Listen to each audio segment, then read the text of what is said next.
Marcus Spears.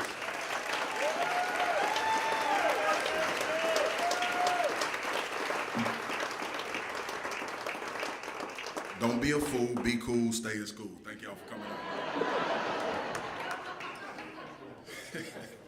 It was good seeing you, Matt. Thank you all for having me. I'm so honored to be here to share this night with all of these stars. I first would like to congratulate all of the athletes in attendance tonight to be honored for their great accomplishments on their respective fields of play. I would also like to thank the Advocate and the continued support and visibility it gives to athletes across the state of Louisiana. Personally, and this is a big personally, I would like to thank Charlene Robert, who, listen, big things come in small packages. That's all I'm gonna say about that. And Robin Fambro, who I've known since my high school days, who's always been a tremendous person, but I'm very, very honored to call her a friend as well for their belief in me that I was the right person to address you all for a few minutes tonight. Last but not least, I would like to thank my father, Pete. He over there. I know him as Pete. I call him Dad when I'm not mad. I call him Pete when I'm mad. There were a lot of rides home from high school that got very heated about the way I played, and a grade or two, not many. I would like to acknowledge my grandmother who's here tonight. She is my rock. She has been my rock for my entire life. I'm a funny story. My grandmother used to give me baths, believe it or not, when I was young. And I got to the age where I was like, all right, Granny, we probably should stop doing this now. my aunt, we call her Nanny Rose Williams, is here. I grew up, her and her son and I grew up together. Latrell, I was just in Mexico. He just got married. Good luck with that. But she has really been a special person in my life, for sure. And my grandmother's friend, Miss Jeanette, I would like to acknowledge her for being such a good friend of my grandmother and making sure that she's taken care of. My wife, Aisha Spears, who still thinks she's the best athlete in our family. She did get drafted higher than me. She went to the WNBA pick 7. She holds that over my head. I went 20 in the first round, so I was a little late to the party. She sends everyone her love. My mom wants you all to know she is proud of you young, beautiful souls, verbatim. And my kids, Makaria, Marcus Jr., and Miko told me to tell y'all, as Dad would say, what's up and dilly dilly. Webster defines a star as a fixed luminous point in the night sky that is a large, remote, incandescent body like the sun. When you think about this in our context, it's light, which is essential for us to be able to see where we are going and take the beauty of life in. I'm not here today to talk to you athletes about your athletic accomplishments. I'm here to tell you that now you have been called a star. Your calling is higher than anything you will ever do on a playing field. I'm here to tell you that your responsibility has increased. Your profile has magnified, and your character will now be on display as you go about your everyday lives. 17 years ago, goodness, I sat where you are sitting, and I honestly didn't know the responsibility I had to be more than an athlete.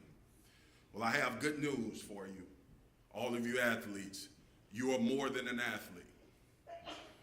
You are singled out as teams and athletes to be leaders and the ones to push humanity forward.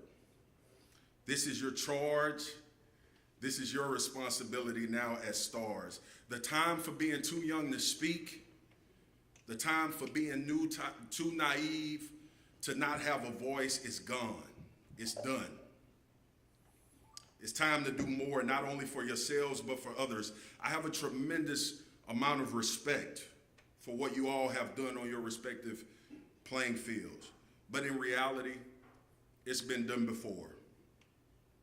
I respect the hard work, the perseverance, and the sacrifices that you all have made to be honored here today.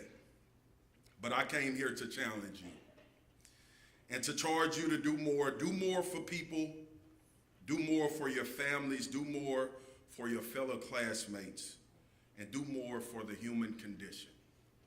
In other words, be a star. Be the light that lights the way for those who will come after you. Be a light for the kids that will never have a chance to do what you've done and accomplish the things that you have accomplished. Be a light for your parents and your guardians that have made these sacrifices to have you in this seat where you sit right now. Light up the world, young kings and queens. Give them something they've never seen before. Give them the light for the path that's less traveled, but the destination being so worth it.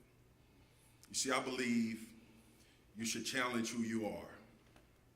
My dad always told me that.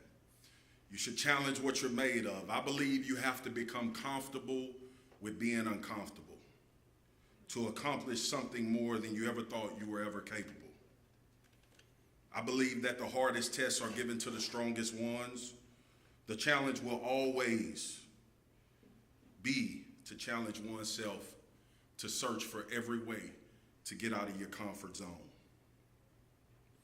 Sometimes we just have to look at a wall that looks unclimbable and climb and figure it out as we go. I'm giving you the green light. Go. Go be special, go be monumental, go be great. All of the adjectives that we like to use to describe greatness. Don't be prideful because it leads to stupidity. Look for difference. Look for challenges. Look for greatness. Only then will you find and fulfill your true greatness.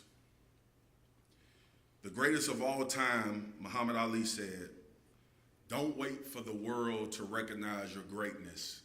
Let them catch up to you. That's something that I really want you to think about. When no one is looking, identify your greatness and let everybody else catch up to you. Live this thing. Guide yourself and listen to the ones that are trying to guide you. Live it to the best of your ability. The grind, embrace it. The actions, embrace them. They're principles that will set you on a course for the rest of your life. You may be sitting there saying, man, we are only teenagers. We are just athletes. I probably would have been saying that at y'all age. You're never just one thing. You're always more. As you go through life, learn, because the excitement of learning should never die. It took me a long time to learn that one.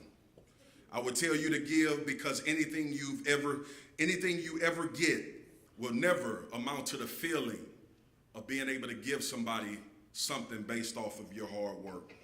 I would tell you to be slow to speak and fast to listen. I would tell you to make sure that your servant's towel is larger than your plate. I would also tell you, simply thank you.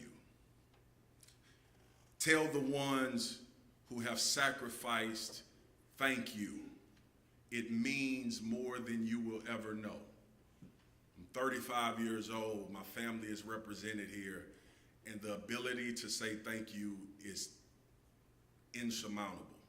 It's very important. So light it up. Light it up, stars. Light the paths. Light the new arenas. Light the playing fields. Light your homes. And I will be right there with you trying to light it up and give the world everything that I have that's good and with good intentions. I'm going to end with a poem. Edgar Guest is one of my favorite poets, and I feel like I'm really getting old because I feel like when I hear speakers like that I've been listening to for a long time, they always end with a poem, and they always seem like they a lot older than me. So I thought this would kind of embrace the moment. Edgar Guest said, "Figure it out yourself, my lads and my ladies. You have all that the greatest men have had. 2 arms, 2 hands, 2 legs, 2 eyes, and a brain to use if you would be wise. With this equipment, they all begin, so start for the top, say I can. Look them over, the wise and great, they take their food from a common plate. And similar knives and forks they use, with similar laces, they tie their shoes. The world considers them brave and smart, but you have all they had when they made their start. You can triumph and come to skill. You can be great if only you will. You're well equipped for what fight you choose. You have legs and arms and a brain to use. And the man who has risen, great deeds to do, began his life with no more than you. You are a handicap you must face. You are the one who must choose your place. You must say where you want to go, how much you will study the truth to know. God has equipped your life, but he lets you decide what you want to be. Courage must come from the soul within. The man must furnish the will to win. So figure it out yourself, my lad and my ladies. You were born with all that the great have had. With your equipment, they all begin. Get a hold to yourself and say, I can. Thank you.